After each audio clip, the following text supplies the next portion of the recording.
KVR news కి స్వాగతం. రోజుల్లో మీరిచ్చిన దానికంటే 100 రెట్లు ఆస్తి సంపాదించే తెలివితేటలు మన పిల్లలకు వస్తాయని నేను చెప్పాను. ఎన్నో సంవత్సరాలు కాలేదు, 25 ఏళ్ళు.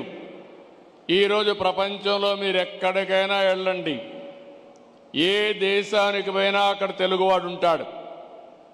ఇంకో పక్క ప్రపంచంలో ఎక్కడైనా పాష్ లొకాలిటీ, మంచి డెవలప్ అయిన మంచి లొకాలిటీకి పోయి అక్కడ తెలుగులో ఒక గట్టిగా అరిస్తే చుట్టుపక్కల ఉండేందరూ గ్యాదర్ అయ్యే పరిస్థితి వస్తుంది. అది తెలుగుదేశం పార్టీ ఈరోజు ప్రపంచం మొత్తం తెలుగు వారి యొక్క శక్తిని, సామర్థ్యాన్ని నిరూపించాం.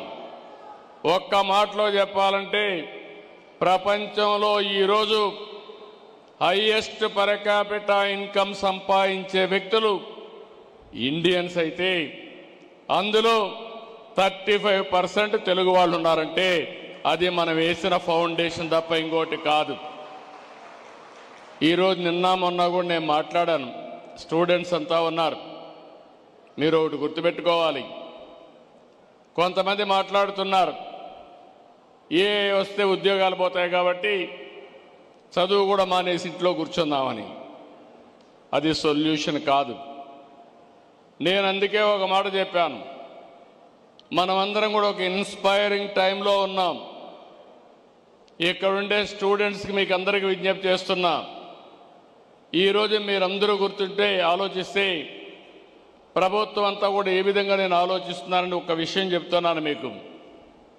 భారతదేశానికి ఆధార్ ఉంది. ప్రతి ఒక్క స్టూడెంట్ యొక్క ఆధార్ ద్వారా ప్రతి ఒక్క వ్యక్తి యొక్క ఐడెంటిటీ ఆటోమేటిక్గా చేస్తారు. రెండో పక్కన స్టూడెంట్స్ అయితే అభయ్ ఉంది. దీని ద్వారా చిన్న క్యారియర్ వరకు ట్రాక్ చేసే సిస్టమ్ వస్తుంది. మూడోది ఫ్యామిలీ అంతా కూడా ఒకటిగా మనం ఐటీలో చేయగలిగితే ఫ్యామిలీ యాజ్ యూనిట్ ఐడెంటిఫై చేస్తాం.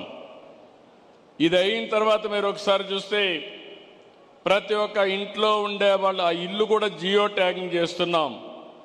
రేపు ఏదైనా విపత్తు వస్తే నాకు ఎవ్వరూ చెప్పక్కర్లేదు, నేరుగా డ్రోన్ ద్వారా ఏ సహాయం పంపించాలన్నా వాళ్ళ ఇంటి పైకి నేను పంపించే అవకాశం వచ్చిందని చెప్పి కూడా నేను మీకు తెలియజేస్తున్నా. ఇదే కాదు, ఈరోజు మీరు ఇక్కడ ఉన్నారు, వాట్సాప్ గవర్నెన్స్ చూసారా అని అడుగుతున్నా. చూసారా తమ్ముళ్ళు, పిల్లలు? వాట్సాప్ గవర్నెన్స్ తెలుసు అనేవాడు చేలు పైకెత్తండి. వాట్సాప్ గవర్నెన్స్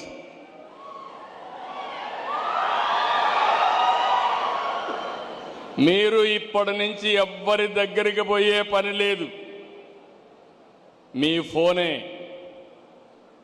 వాట్సాప్ గవర్నెన్స్ కూడా ఇంత మురిపారికి టైపులు కూడా చేసే పని లేదు. హాయ్ అని నీకేం కావాలో చెప్తే ఆర్టిఫిషియల్ ఇంటెలిజెన్స్ ద్వారా క్యాలిక్యులేట్ చేసుకుని మీ సమస్య పరిష్కారం చేసి మళ్ళీ మీకు ఇన్ఫర్మేషన్ ఇస్తున్నామంటే అది ఈరోజు ఈ రాష్ట్రం చేసే ప్రగతి అని చెప్పి మీకు తెలియజేస్తున్నా. ఈరోజు మీరంతా సర్టిఫికేట్స్ కోసరం, క్యాస్ట్ సర్టిఫికేట్ కోసరం, మార్కుల కోసరం ఆఫీసుల చుట్టూ తిరిగేవాళ్ళు ఇప్పుడు ఎక్కడికి పోయే పని లేదు. 100% అన్ని సర్టిఫికెట్లు, అన్ని పనులు ఆగస్టు 15 నుంచి నేరుగా మీకు అందజేసే బాధ్యత రియల్ టైం గవర్నెన్స్లో వాట్సాప్లో ఇచ్చే బాధ్యత మాది. దీనివల్ల జవాబుదారితనం కూడా వస్తుంది. ఎవరైనా ఆఫీసర్ తప్పులు చేస్తే రికార్డ్ అయిపోతుంది, డిలే చేస్తే తప్పులు రికార్డ్ ఇది వస్తుంది. ఇంకొక పక్కన బ్లాక్ చైన్ కూడా పెడుతున్నాం. దీనివల్ల ఎక్కడికక్కడ ఒక అకౌంటబిలిటీ వస్తుంది, మ్యానిపులేషన్ తగ్గిపోతుంది, డిలే కూడా తగ్గే పరిస్థితి వస్తుంది. ఇక్కడ మీ అందరికీ స్టూడెంట్స్ ఇక్కడ ఉన్నారు, మీ అందరికీ ఒకటే విజ్ఞప్తి చేస్తున్నాం. ఇంతవరకు మన తల్లిదండ్రులు కష్టపడినట్టు మనం కష్టపడే పని లేదు. ఈరోజు మైండ్ పనిచేయాలి, మేధోశక్తితో పనిచేయాలి. అందుకే నేను ఒక మాట వాడాను, రాబోయే రోజుల్లో హార్డ్ వర్క్ కాదు, స్మార్ట్ వర్క్ చేయాలి. అది పిల్లలు నేర్చుకోగలిగితే ప్రపంచాన్నే మీరు జయించే పరిస్థితి వస్తుంది. ఈరోజు ఒకసారి మీరు చూస్తే హిస్టారికల్ డేటా గవర్నమెంట్లో కానీ ప్రైవేట్లో కానీ డేటా బ్యాంక్ ఉంది, క్లౌడ్లో ఉంటుంది. ఈరోజు ఈ డేటా రాబోయే రోజుల్లో ఒక పెద్ద సంపద. ఆ డేటా కరెక్ట్గా ఉండాలి. ఈరోజు మీరందరూ అలవాటైంది కొన్ని ఆర్టిఫిషియల్ ఇంటెలిజెన్స్ యూస్ కేసెస్ వచ్చాయి. చాట్ జీపీటీ కానీ ఇలాంటి కొన్ని వచ్చాయి. అందులో వాడుకుంటున్నారు. కానీ అందులో వాడుకునేది ఓన్లీ డేటా వస్తూ ఉంది. కానీ మీకు కావలసిన సొల్యూషన్ అందులో వచ్చే పరిస్థితి లేదు. అది మనం తయారు చేసుకోవాలి. అందుకే మీరు చూసినప్పుడు రియల్ టైం డేటా అంతా కూడా మనకి ఈజీగా వచ్చే పరిస్థితి వస్తూ ఉంది. ఎప్పుడు ఎక్కడా ఊహించలేదు. ఈరోజు మీరు చూస్తే శాటిలైట్ ఉంది. ఒకప్పుడు శాటిలైట్ గవర్నమెంట్ లెవెల్లో ఉండేది. నిన్నే నేను ఒక పాలసీ అనౌన్స్ చేశాను. స్పేస్ సిటీ కింద రేపు రాబోయే రోజుల్లో ప్రైవేట్ వ్యక్తులు కూడా శాటిలైట్ లాంచ్ చేసే పరిస్థితి తీసుకొస్తున్నాం. ఇంకో పక్కన డ్రోన్స్ వచ్చాయి. దేశంలో మొట్టమొదటిసారిగా డ్రోన్ సిటీ కూడా ఏర్పాటు చేసి మ్యానుఫ్యాక్చరింగ్ కానీ అది డిఫెన్స్కి కానీ సివిలియన్ పర్పస్కి కానీ వాడే డ్రోన్స్ కూడా వస్తున్నాయి. ఇంకో పక్క సీసీటీవీ కెమెరాలు వచ్చాయి. అన్ని చోట్ల పెట్టేస్తున్నాం. ఎవడైనా రౌడీ గొడవ చేసే ముందరనే వాడు చొక్కా పట్టుకునే పరిస్థితి తొందరలోనే తీసుకొస్తానని మీ అందరికీ హామీ ఇస్తున్నా. ఎందుకంటే మీరు ఒకసారి చూస్తే ఎవరైనా రౌడీలు కారులో పోతా ఉంటే రౌడీ షీటర్స్ ఐడెంటిఫికేషన్ ఆటోమేటిక్గా వస్తుంది. అదే సమయంలో ఎవరైనా తాగి డ్రైవింగ్ చేసినా వస్తుంది. ఇంకో పక్క ర్యాష్ డ్రైవింగ్ అయినా వస్తుంది. సీట్ బెల్ట్ పెట్టుకోకపోయినా వస్తుంది. రేపు రాబోయేది మీకు కూడా చెప్పే పని లేదు. ఏది జరిగినా నేరుగా మీ ఇంటికి నోటీస్ వస్తుంది. దానివల్ల చాలా వరకు డిసిప్లిన్ వస్తుంది. కొంతమంది రౌడీ చేసేవాళ్ళు మారిపోతారు. అదే సమయంలో భవిష్యత్తులో ఐఓటీస్ వచ్చాయి, వేరబుల్స్ వచ్చాయి, ఇంకో పక్క సెన్సార్లు వచ్చాయి. ఈరోజు ఇంటికి పోయే లోపలనే మీరు సెన్సార్ ద్వారా మీ ఏసీ ఆన్ చేసి ఇంటికి పోవచ్చు, గీజర్ ఆన్ చేసి ఇంటికి పోవచ్చు. అంటే ఏ పని కూడా రిమోట్ నుంచి చేసే అవకాశాలు వచ్చేసాయి. ఇవన్నీ వచ్చిన తర్వాత కష్టమా తమ్ముళ్ళు ఆడబిడ్డలు మీరే చెప్పమంటున్నా. నేను అందుకే నిన్న మొన్న ఏఐ పైన ఇప్పుడు దృష్టి పెట్టాను. ఫస్ట్ టైం దేశంలోనే క్వాంటమ్ వ్యాలీ పేరు పెట్టి క్వాంటమ్ వ్యాలీకి శ్రీకారం చుట్టాను.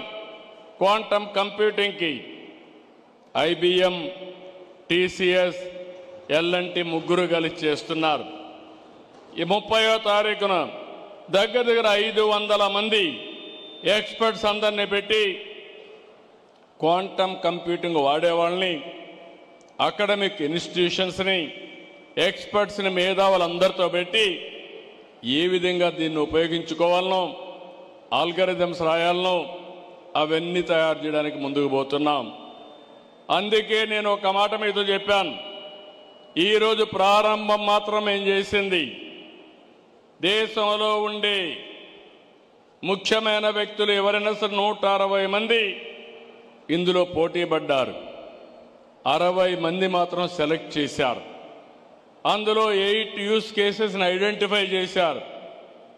ఇప్పుడే ఇక్కడ చూస్తే గవర్నమెంట్ ఆఫ్ ఇండియా తరఫున ఇండియా ఏఐ అసోసియేషన్ కూడా ఇక్కడికి వచ్చారు. ఈ organization ministry of information technology and electronics తరఫున పనిచేస్తుంది. వాళ్ళతో కూడా నేను మాట్లాడాను. ప్రైవేటు వ్యక్తులు వచ్చారు, వాళ్ళతో కూడా మాట్లాడాను. ఈరోజు మనం అందరం కూడా ఆలోచించేది బిగినింగ్లో ఉన్నాం. నా లెక్క ప్రకారం ఏఐ అంటే 95-96లో ఐటీ అంటే ఎట్లా మాట్లాడుతున్నారో ఇప్పుడు ఏఐ అంటే అదే విధంగా మాట్లాడుతున్నారు. కానీ నేను ఆలోచించేది ప్రపంచానికే భారతదేశం నాయకత్వం ఇస్తుంది. అందులో ఇక్కడుండే ఈ పిల్లలే రేపు రాబోయే రోజుల్లో ఏఐలో ప్రపంచానికే నాయకత్వం ఇవ్వబోతున్నారు. నేను రేపు జరిగే విషయాన్ని ఈరోజే ఆలోచిస్తా. నేను చెప్పిన విషయాన్ని మీరు అర్థం చేసుకుంటే మీరు ఈజీగా పైకి వస్తారు. లేదు సిబి అన్నిటినీ చెప్తాడు, మా పని మేము చేసుకుంటామంటే మీరు అక్కడే ఉంటారు. ఇది కష్టమైన పని కాదు. నేను మళ్ళీ అందరికీ చెప్తున్నా, నేను ఆలోచించేది మనం కానీ సిన్సియర్గా ప్రయత్నం చేస్తే ఈరోజు ప్రపంచంలో ఎక్కడికో పోవాల్సిన పని లేదు. నేను అందుకే చెప్పాను, టెక్నాలజీ కానీ మనం నేర్చుకుని think globally, act globally. Location is not the constrain. మీ ఊర్లో మీరు కూర్చొని ఒక స్టార్టప్ కంపెనీ పెట్టి నాలెడ్జ్ ఎకానమీలో ప్రపంచానికి సేవలు అందించే పరిస్థితి వస్తుంది. ఈరోజు వర్కింగ్ స్టైల్స్ కూడా మారుతున్నాయి. ఒకప్పుడు ఆఫీస్ అంటే 10 to 5 కంపల్సరీగా ఉండాలి. ఇప్పుడు 10 to 5 ఉండాల్సిన పని లేదు. ఫైల్స్ అన్ని క్లియర్ చేసి పని అన్ని చేస్తే ఆటోమేటిక్గా అయిపోయే పరిస్థితి వస్తూ ఉంది. కొత్త కాన్సెప్ట్లు వచ్చాయి. వర్క్ ఫ్రమ్ హోమ్ వచ్చింది, కో వర్కింగ్ స్పేస్ వచ్చింది, జీసీసీలు వస్తున్నాయి, గ్లోబల్ కాంపిటేటివ్ సెంటర్స్ వస్తున్నాయి. ఇంకో పక్క ఐటీ అనేది మన జీవితంలో భాగమైపోయింది. ఈ విషయం కూడా మీరు గుర్తుపెట్టుకోవాలి. మన సెల్ ఫోన్లో ఎన్ని లాభాలు ఉన్నాయో అవి ఉపయోగించుకోవడం కూడా ఇంకా మనకు తెలియడం లేదు. ఒక సెల్ ఫోన్ ఉంటే చాలు, ప్రపంచంలో ఎక్కడికైనా పోవచ్చు, ఎక్కడైనా సర్వైవ్ కావచ్చు, ఏ పని కావాలన్నా చేసుకునే అవకాశం ఉంటుంది. అలాంటి పరిస్థితిలో ఈ నాలెడ్జ్ ఎకానమీలో తెలుగువాడు నెంబర్ 1గా ఉండాలనేది నా ఆశ, నా ఆకాంక్ష. దానికోసం పనిచేస్తాం. దీనికి మీరు సిద్ధమా అని అడుగుతున్నా ఇక్కడుండే స్టూడెంట్స్ అందరినీ.